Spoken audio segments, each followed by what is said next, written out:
Hey, what's going on, guys? Welcome back to the channel. I truly appreciate you for coming through and kicking it with me real quick and coming through to take a look at the G51 Plus. Now, this is a budget entry-level device, and if you're brand new to the channel, I truly appreciate you. But if you're already a part of the crew, salute. But we're going to be taking a look at the G51 Plus after I've been using it for about 2 weeks, and this is a really solid device for the price. It has some good things that I want to talk about, and it has some things that need improvement as well. But let's just jump into the overall impressions after 2 weeks of using this device. Now, it has a really nice display on it, really decent battery on here. I'm going to get into that in just a second.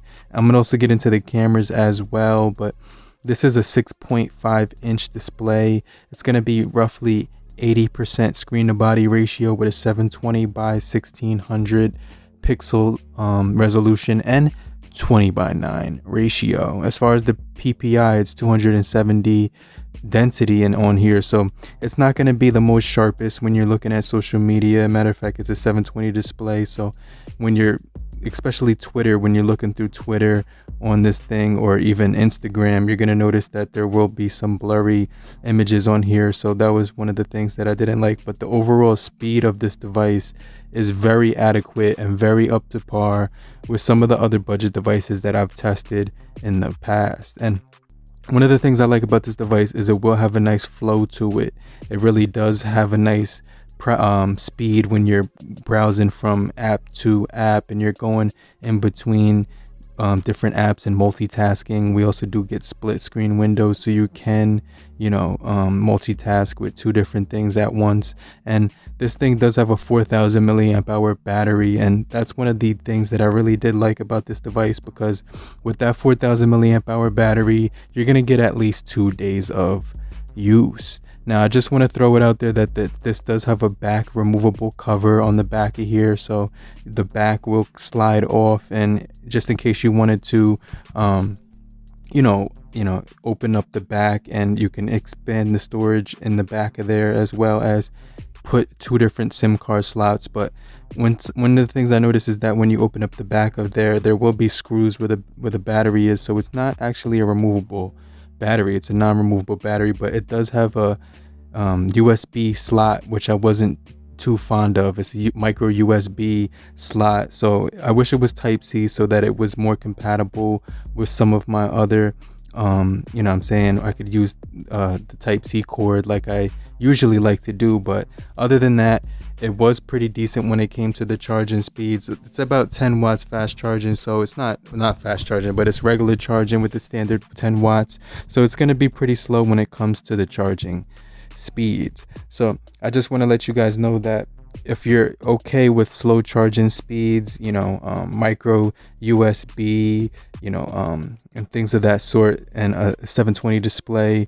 this phone will be just fine in normal use, because it does run really quickly. It doesn't run hot, it runs pretty cold, and it has a nice feel in the hand with this nice build quality on the back. It's actually got this ridged back to it, which feels smooth to the touch, but you can definitely feel it because it has some texture to it, and it definitely feels really good in the hand at the 6.5 inches as well. So it does have an IPS LCD display, like I mentioned before, which is going to be pretty decent for browsing social media, watching YouTube, Netflix, things of that sort, Twitter, Instagram, Facebook, and more. So I was able to browse through Meta, no issues whatsoever. What I also did like is it does offer facial recognition and a fingerprint sensor on the back as well. We'll get into the cameras in just a second, so make sure you guys stay locked in with me, because we're going to jump into that after this. But one of the other things that I did like about this device was that it was compatible with AT&T or T-Mobile. So I was able to use this with my Straight Talk SIM card as well as my Mint Mobile SIM card. Now, we do get 4 gigabytes of RAM on this thing, as well as 64 gigabytes of internal storage, and it does come in a couple of different colors, which is pretty cool. So you can mix up if you wanted to change it and not get the color that I got, you can get different colors with this device. So I did notice they had the red one, the blue one, and they did have a black color, which was pretty cool. So I definitely like the variety of colors that they did mix up, so that you can pick it up in a different color as well. Now we're going to jump into the cameras in just a second. The 13 megapixel as is on the back of here. We also do have a macro camera, which is going to be a 0.3 macro camera, a 0.3 depth camera as well, and this does record up to 1080 30 frames per second. Now it does have a microphone on the bottom, as you can see right here, with the micro USB, a bottom firing speaker, which is only a single speaker on here. But I wanted to jump into the gaming performance and the overall performance of this guy, because it's got a pretty decent speed to it. It's not going to be the fastest or the most high intensive gaming quality on here, but what I did notice is that I was able to play PUBG and I was able to compete. I was able to get first blood. I was able to basically kind of keep up with everything around me, and I was impressed with the overall speeds of this device when it came to the touch responsiveness. And it does have some pretty decent colors as well. So it is clocked in at 1.6 gigahertz. A Cortex A55 is on board, and as far as the processing chip on here, we are getting a pretty decent processing speed and power with this guy. For the price of 110, it's going to be pretty solid as well. So basically what they did say is that this thing does have an octa-core 1.6 gigahertz with the Cortex A55, but they didn't mention the actual GPU on board. So we do get Android 11 on here. We also do get a radio, a headphone jack as well, so you can also use the phone for GPS navigation. And so it doesn't have like the gyroscope, but you are able to pretty much use the accelerometer, as well as the overall speeds of this device will be adequate when it comes to the overall gaming on here. With the expansion of the storage is pretty cool as well. So I didn't have any issues when it came to the day-to-day gaming performance, because I was able to play games like PUBG Mobile, Call of Duty Mobile, nothing like Genshin Impact or something like that, because it will have some lag to it, but you were able to keep up when it comes to these games as well. So when it came to the cameras, they were pretty decent. It wasn't the best camera in the entire world, just to be 100% honest with you, because it did suffer in low light, and there were a lot of shadows when you did get into the low light with this guy. But you can zoom in at a pretty decent distance. It's at 4 times distance on here, and you will have to touch the focus. So there weren't any issues when it came to the overall video. It did look pretty decent. It was not the worst in the entire world. It did keep up, considering that this device is only $110. So it's not gonna win any photography or camera awards, but the front facing camera is actually pretty decent on this guy as well. So it does record in 1080 on the front, 1080 on the rear at 30 frames per second. So that's pretty much all I could have asked for. But the only thing I wished was that it did have better stability when it came to this thing. But the pictures came out pretty decent. Portrait mode on the front and rear, it did capture some pretty decent depth of field and colors as well. But one of the things you're going to notice is that the detail won't be crazy with the macro camera that I was using on here. But portraits did come out pretty decent, and so did the still shots. Now, like I said before, it's going to has some really good strengths to it. It has a good screen size. It does have a nice weight to it. It does have a good feel in the hand, and it does have a good build with a nice battery. And I was able to use this device 6 days standby time with very minimal use. But when you use it straight through and use some serious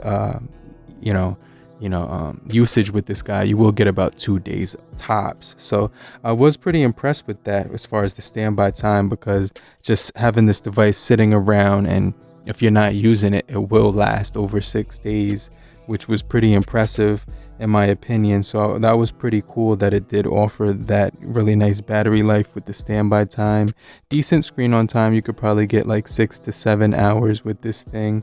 You also do get Bluetooth 4.1, which was something that is definitely, just to say the least, it was pretty decent. It wasn't the best. I kind of wish I had 5.0, but they did put the Bluetooth 4.1 on here. They also did put the micro USB 2.0 as well. So if you're okay with those two things and not having the 5 gigahertz Wi-Fi, then this device will be pretty cool. It has a nice ridged back to it, like I mentioned before, with the blue logo on the back, and I was able to play all of my games on here, no issues whatsoever. And the 4 gigabytes of RAM made this device flow through apps really nicely, and I really did like that it had a triple camera setup, which was a modern design and kind of stood out as a it didn't look like it was a cheap phone. It had some really decent weight to it, which I was surprised about, because a lot of the times phones that are this price are super lightweight in the hand, but this one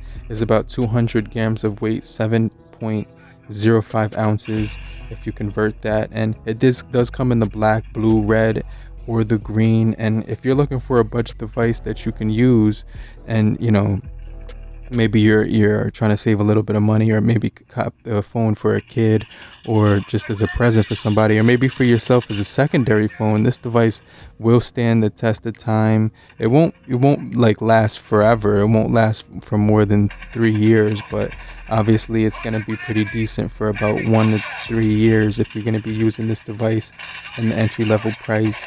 So the speeds are really decent. It does have really good storage on here.